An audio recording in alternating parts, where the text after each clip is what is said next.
ক্লাবগুলির প্রস্তাবে সম্মত AIFF.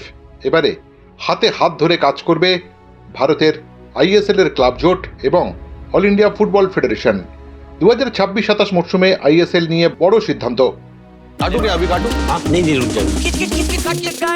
Game कोई भी हो, पकड़ मजबूत होनी चाहिए। सीमेंट से पकड़ बनाए मजबूत। SRMB 550D TMT bar।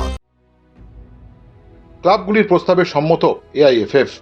2026-27 মরশুম থেকে আইএসএল ক্লাবগুলির প্রস্তাব গ্রহণ করেছে। ফলে এবার থেকে লিগ পরিচালনার দায়িত্ব থাকবে ক্লাবগুলির হাতেই, ঠিক গত মরশুমের মতো। তবে এবার মাল্টিপল ইয়ার।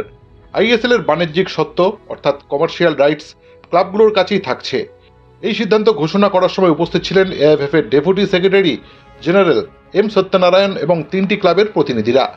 চুক্তির মূল বিষয়গুলি ছিল আইএসএল পরিচালনা করবে ক্লাবগুলি, লিগের বাণিজ্যিক সত্ত্ব ক্লাবগুলির কাছেই থাকবে। ক্লাব পরিচালিত এই মডেল 4 বছরের জন্য কার্যকর থাকবে।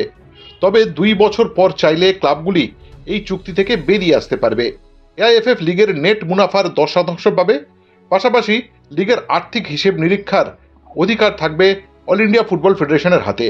এছাড়া প্রতি ক্লাব এআইএফএফকে 1,10,00,000 টাকা প্রদান করবে বছরে এবং 2 ভাগে দিতে পারবে তারা 55 লাখ টাকা করে।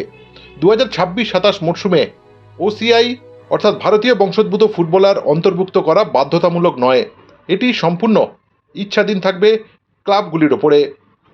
তবে এবছর যদি ওসিআই ফুটবলাররা খেলেন তারা বিদেশি হিসেবেই খেলবেন। প্রতিটি ক্লাব সর্বোচ্চ 6 জন বিদেশি ফুটবলারকে সই করাতে পারবে, যার মধ্যে 4 জনকে প্রথম 11য় খেলানো যাবে।